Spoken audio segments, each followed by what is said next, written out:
What is going on, everyone? Tim from Tierfawn Orbital. Today is going to be a relatively quick demo video for an install commission that I completed on a Shadowfoil / Corbanth V2. So this is a very faithful and adequate representation, beyond adequate representation of Luke's hilt. This is an awesome, awesome hilt. It is a full steel body hilt. Whoops, we're losing the clamp card here. Full steel hilt with a really, really awesome crystal reveal in it. So I do want to come into Fusion and talk about the chassis really quickly, and then we will talk about how to use the hilt, and then we will put a blade in it, and then we will be on our way. Okay, so with all that out of the way, let's come into Fusion. All right, so here it is, right? Chassis looks a little weird, right? We've got this, I mean, it's a nipple. I'm going to call it what it is. It's a nipple. Some will call it a nubbin. Some will call it a conduit. It's a nipple. So let's see how many times I say nipple in the demo video describing this chassis. Okay, I'm going to start at the bottom.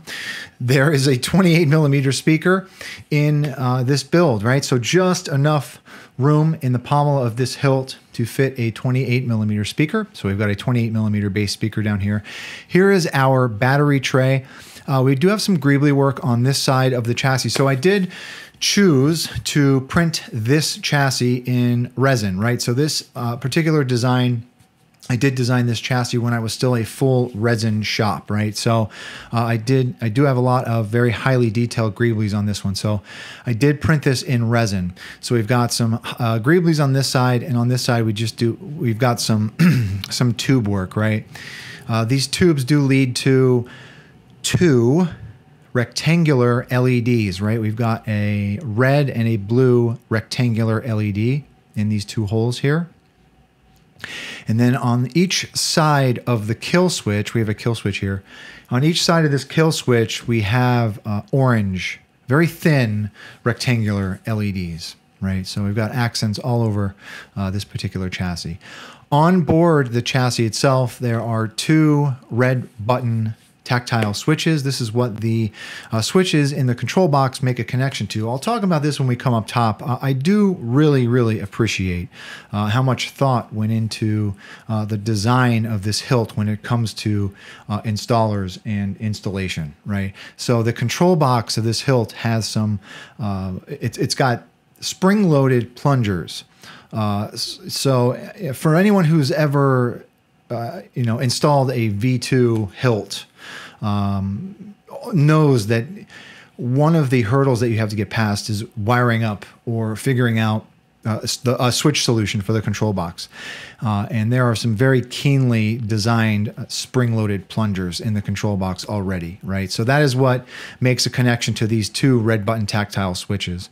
Around back, we have our Proffie board tray, right? This is a Proffie V3 build, so that just kind of sits in this area. And that is it, okay? All of my leads come up through these two holes, okay? They don't come up through here. Now this stem or nipple is here so I can mount a single neopixel that points up into the bottom of the crystal chamber, right? So another really interesting thing, a very cool thing about this hilt is that there is an integrated crystal chamber. And I have designed this chassis such that it marries up into that crystal chamber, right? So that is why this nipple is here, to help marry that whole crystal chamber to this chassis. And that neopixel points up into that crystal, okay? And all of our leads come through these two holes and go up through that crystal chamber module. All right. And that, my friends, is the chassis. Let's come up top, nipple. Okay. So here it is. This is the V2 from Shadowfoil and Corbanth. This was designed by Sam and folks over at Shadowfoil Props, right? So I want to start by talking about how this hilt was designed, something that I really appreciate coming from an installer standpoint, okay? So I did mention one of the things that is always difficult about installing on and designing a chassis for this version of Luke's hilt is the control box. Whenever you have a control box this low, you've got to not only figure out how you're going to mount your switches, but also wire them up. And one of the things that I really, really appreciated about this particular hilt was that underneath this clamp card, I can take this off, there are two spring-loaded barrel like plungers, right? And that is what makes a connection to those two red buttons on the chassis itself, right? So I really, really appreciate that the designer of this hilt already did the work for us installers, right? So we didn't have to figure out how to, you know, put switches in here, right? And that also helped with the design of the chassis. We could definitely do a removable chassis for this install because we already had the switch solution in place. Another really cool thing about this hilt is not only the exposed crystal chamber, right? So this kit comes with two of these grenade sections, right? This one is obviously the exposed grenade section. There's also there's also a regular grenade section without this hole in it. But I used this window for the purposes of the demo just to show off this crystal chamber. And I thought that was a very cool touch as well for this kit.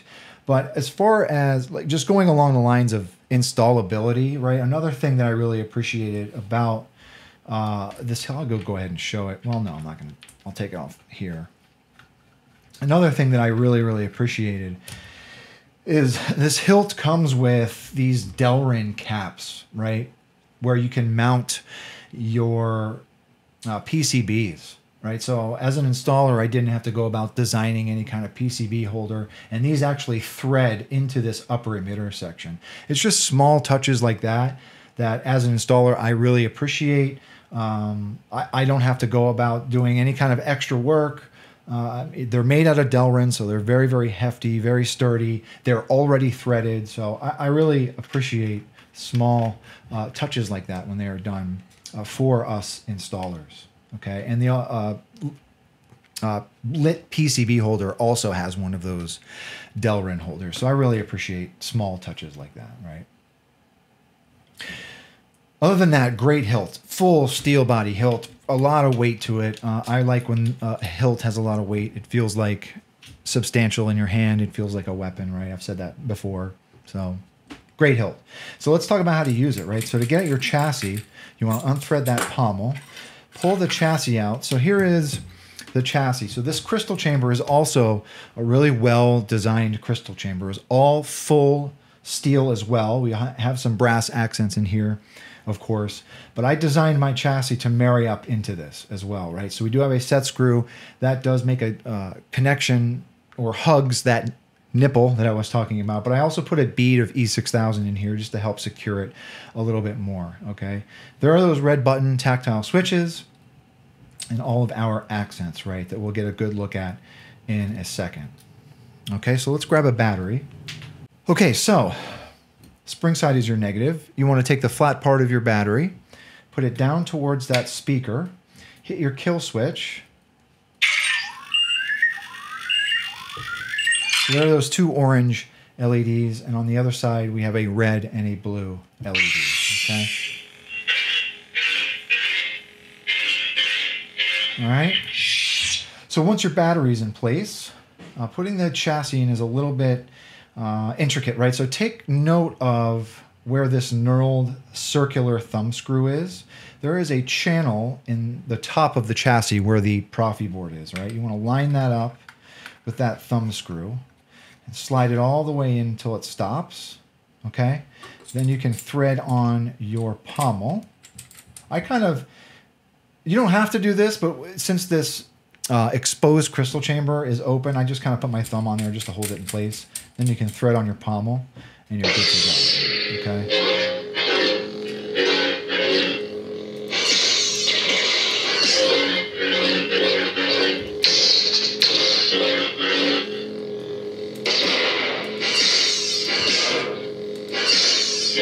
Okay? And that's it, right? So let's come down to the bottom. Okay, so there is that really fantastically designed crystal chamber in that exposed grenade section. Great feature, especially as a display piece, to have that.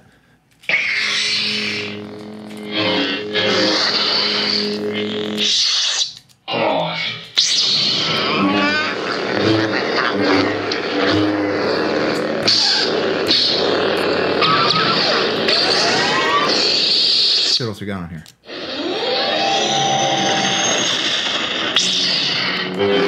Oh, good news promotes is one. The eyes can deceive you, don't they? I keep accidentally hitting the buttons here. Watch this. Watch what? Lord Vader.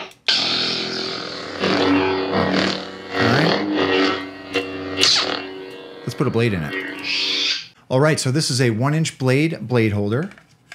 You want to rest your blade on those PCB pins, right? So I think I set this config up as sub blades in this upper crystal, and I think what happened is I have an extra pixel in that sub blade. That's why you're seeing that the first pixel in that blade light. So I'll have to change that in the config before I send it out, right? So put your blade rested on those PCB pins. There are set screws, 3 of them, around the circumference of the blade there. And then you can tighten them. Just kind of hug the blade. I'm going to tighten 2 of them because this is a relatively shallow blade holder, right? So tighten those, and then you are good to go.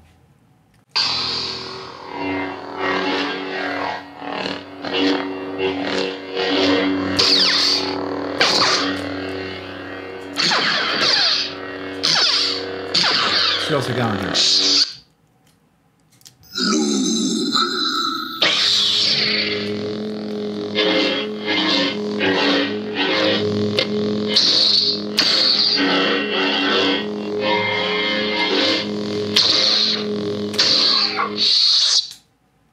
One more. Obi-Wan Kenobi.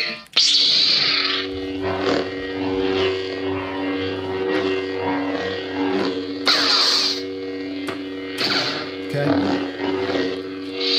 that is it. That is the Vee Two from Corban and Shadowfoil. Great specimen of Luke's Vee Two hilt. There we go. There it is. Great crystal chamber reveal too. So anyhow, to the customer, thank you very much for your patience. If anyone has any questions about this particular chassis or this install or this hilt, please do not be a stranger. And with that being said, may the force be with you always. Thanks for watching, everybody. Have a good one.